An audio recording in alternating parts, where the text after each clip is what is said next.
Halo sahabat Tribun Bekasi, Warta Kota Network dan juga sahabat Tribuners, hadir dalam program Bicara Politik.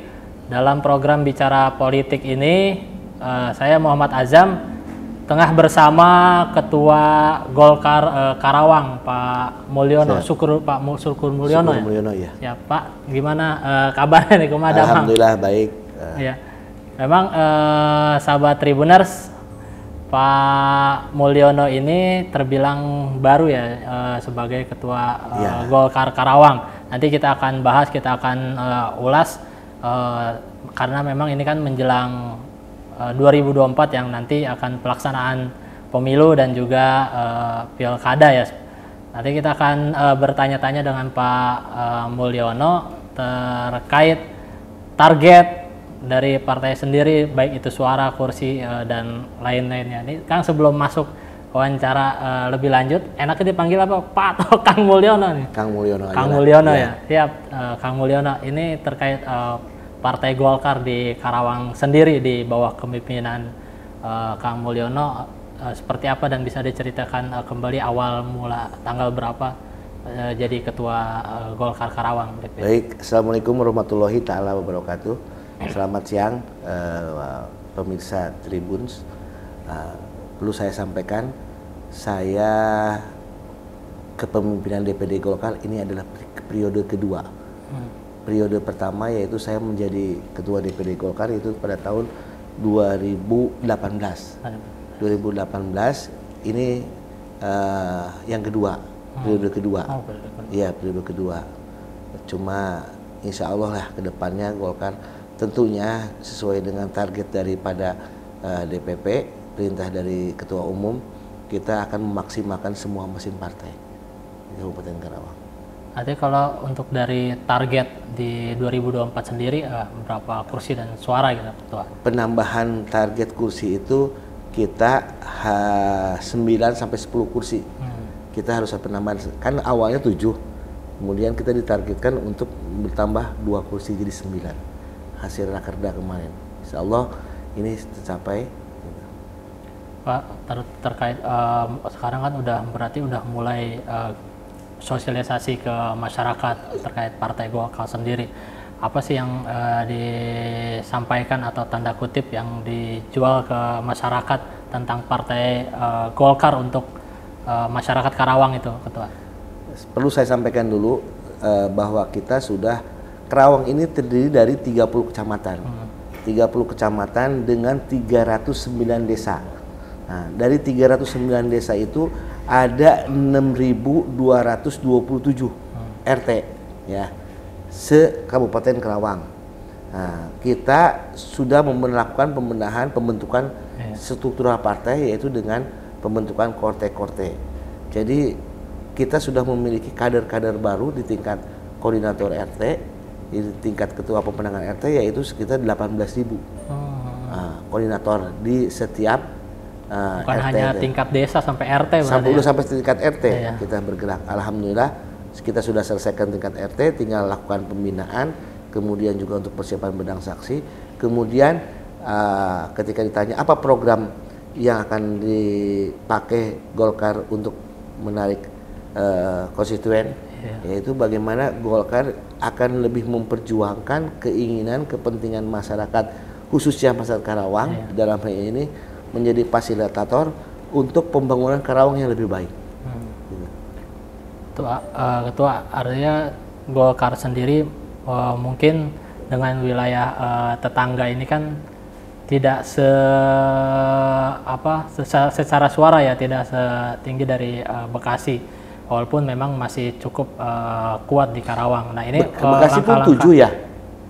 Langkah-langkah di Bekasi 7. Sama kita juga 7. Langkah-langkahnya untuk meningkatkan kembali misalnya menjadi partai pemenang lah bahasanya di Karawang, seperti apa yang? Ya tentunya kita struktur partai semua termasuk saya sendiri selaku ketua melakukan kunjungan-kunjungan roadshow kepada setiap wilayah, setiap desa-desa di Kabupaten Karawang. Kita sudah melakukan di 13 kecamatan. Dari 30 kecamatan, kita sudah 13 kecamatan di setiap desanya kita sudah melakukan kunjungan sosialisasi, termasuk pembentukan kader-kader tadi yang tadi korte-korte itu. Kalau untuk kehadiran Ridwan Kamil sendiri di Partai Golkar ada pengaruh tidak bagi Golkar Karawang gitu? Pastinya ada pengaruh dengan program-program keberhasilan Pak Ridwan Kamil. Tentunya ini merupakan suatu support bagi kita Partai Golkar, bahwa alhamdulillah Pak Ridwan Kamil bergabung dengan Partai Golkar, tentunya ini akan lebih menaikkan elektabilitas Partai Golkar. Ridwan Kamil ini kan terkenal dengan milenialnya ya, terkenal dekat kaum milenial. Untuk di Golkar Karawang sendiri untuk mengejar atau merangkul para pemilih milenial seperti apa gitu tuh? Jadi gini ya, di Golkar ini lengkap sebetulnya. Ada hasta karya, ada 10 elemen ormas Partai Golkar, yaitu ada AMPI, ada AMPG, kemudian ada HWK, ada KPPG, kemudian ada Satkar Ulama. Nah, untuk menjaring milenial, kita memperdayakan AMPG, Angkatan Muda Angkatan Muda Partai Golkar, dan AMPI, Angkatan Muda Partai Indonesia, Pembaharuan Indonesia. Ini merupakan salah satu dari underbrow partai, hasta karya partai yang kita gerakan untuk merekrut para generasi muda milenial. Gitu. Siap. Itu kalau untuk kabupaten sendiri menurut ketua dari segi pertumbuhan pembangunannya, pertumbuhan infrastruktur maupun pertumbuhan ekonominya, bagi ketua sendiri seperti apa, dan ada tidak catatan-catatan yang harus dibenahi dan yang lalu itu Golkar masuk dan itu menjadi program gitu nanti ketika Golkar menjadi ada perwakilannya gitu di DPRD, para perwakilan nanti di DPRD gitu. Kalau mengenai hasil dari pembangunan, alhamdulillah ya, yang namanya pembangunan pasti ada yang dihasilkan, tapi pasti juga ada kekurangannya. Disinilah ketika kekurangan ini Golkar berada, kita mengisi kekurangan ini nantinya, gitu kan, memperbaiki, kemudian lebih meningkatkan lagi kekurangan-kekurangan di mana, di sesi mana pembangunan itu sendiri kita perbaiki lagi. Gitu. Yap. Ketua, ini kan sudah sudah rame lah terkait ketua ingin maju sebagai calon Bupati Karawang gitu. Itu ceritanya seperti apa gitu, dan ada dorongan seperti apa yang ingin membuat akhirnya ketua jadi ingin maju gitu sebagai calon Bupati Karawang? Karena gini ya, politik itu kan kepentingan dan merebut kekuasaan politik itu ya. Tapi kami DPD Golkar Kabupaten Karawang saat ini adalah lebih mengutamakan dulu adalah bagaimana Golkar Karawang bisa memenangkan legislatif ini. Ini yang utama. Nah, kemudian yang kedua, bagaimana kami bisa mengusung ketua umum kami Pak Erlangga Hartarto bisa menjadi presiden. Itu. Nah, setelah itu baru kami juga ketika legislatif kita menang, kemudian Pak Erlangga pun kita bisa menangkan, baru kita berpikir untuk pilkada. Kalaupun ada dorongan-dorongan dari kader pada saat ini untuk mengusung saya menjadi Bupati Kabupaten Karawang, itu adalah bagian suatu hal yang wajar dari kader yang menginginkan ketuanya untuk menjadi pemimpin di Kabupaten Karawang. Ya. Untuk ketua sendiri menanggapi itu, artinya kan udah ada dukungan dari kader untuk ketua maju sebagai. Kalau saya sih prinsipnya gini, terima kasih kepada para kader Golkar yang sudah mempercayai kami, saya khususnya ya. Tapi kami tetap berprinsip, saya harus bekerja dulu maksimal, memenangkan legislatif, kemudian memenangkan pileg, kemudian terkait dengan diri saya sendiri nanti mencalonkan atau tidaknya nanti kita lihat. Prinsipnya sesuatu yang terbaik itu Allah sudah siapkan untuk kehidupan saya. Gitu.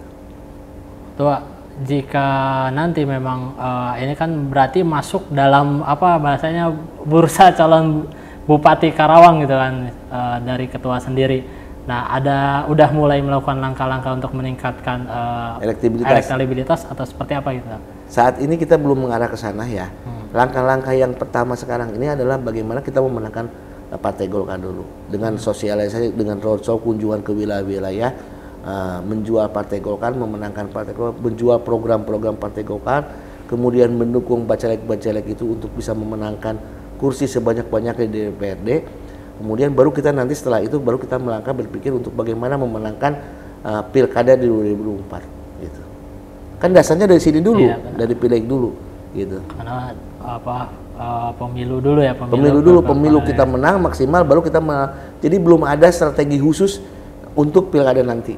ya. Sekarang ini strategi yang khusus dan utamanya adalah bagaimana Pileg bisa menang, Pak Herlangga Hartarto bisa menjadi presiden. Gitu.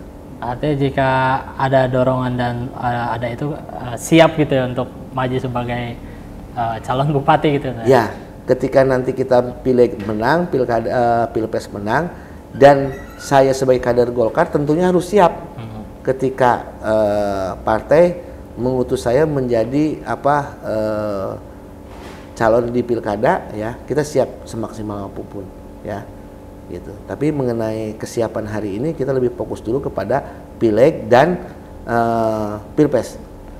Terkait tadi program-program yang disampaikan untuk program dari Partai Golkar sendiri, ada nggak yang khas dan yang utama yang dilakukan, program-program apa misal ke masyarakat itu? Program saya adalah satu. Program saya yang utama adalah bagaimana mengentaskan pengangguran di Kabupaten Karawang. Karawang ini kota industri, kota terbesar se-Asia Tenggara dengan jumlah pabrik di Karawang itu 1.700 pabrik. Iya. Tapi kita melihat kenyataannya bagaimana warga penduduk Karawang sendiri begitu sulitnya mendapat pekerjaan. Nah, ini perlu pemikiran kita nantinya ke depan ketika kita bisa memenangkan Pileg, Pilpres, kemudian menang pilkada. Ini adalah merupakan salah satu yang harus diutamakan, bagaimana kita mengentaskan pengangguran dengan memberdayakan pabrik-pabrik yang ada di Kabupaten Karawang. Jadi Karawang harus dinikmati oleh masyarakat pribumi Karawang. Itu prinsipnya. Ya. Itu yang pertama ya.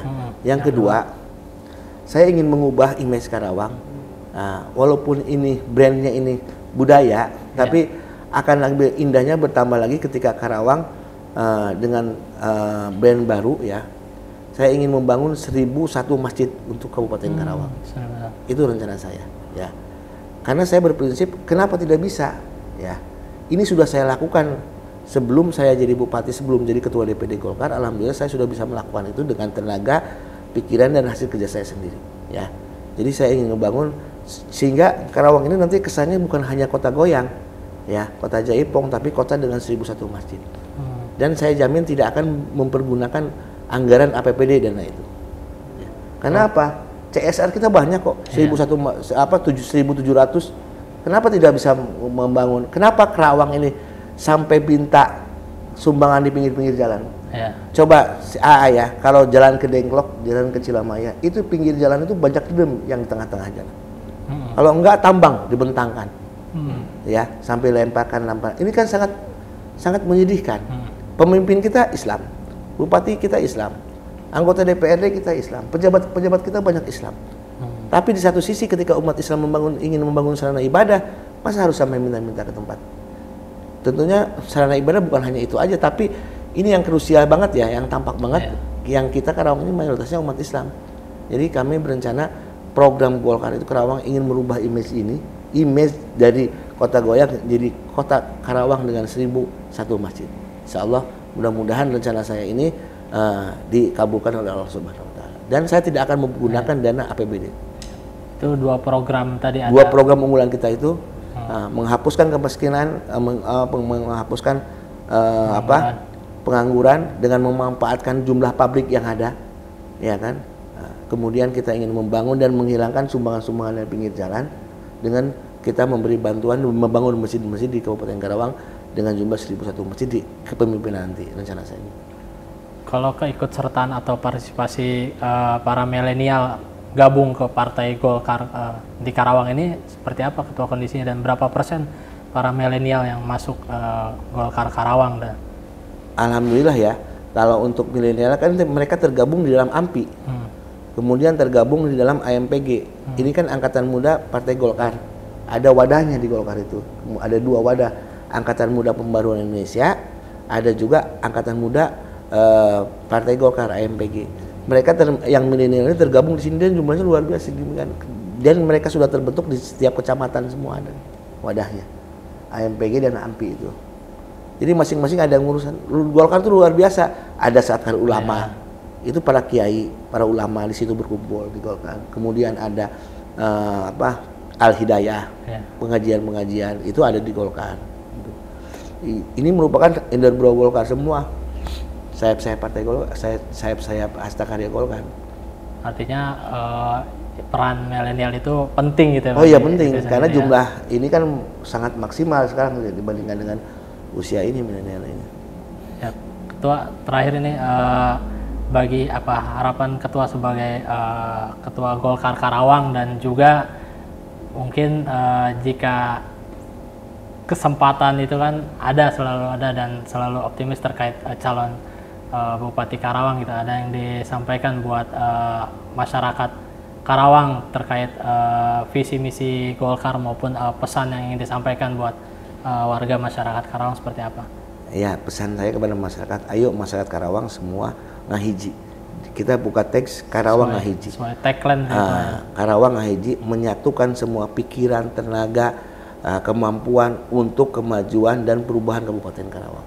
Terutama dengan 2 program yang akan kita laksanakan nanti ketika kita bisa memenangkan di Pilkada 2024 nanti. Siap.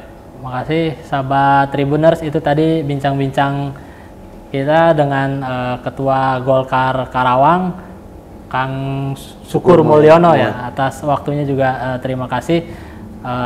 Terima kasih sahabat Tribuners, sampai jumpa dalam program berikutnya. Assalamualaikum warahmatullahi wabarakatuh. Jangan lupa subscribe ya.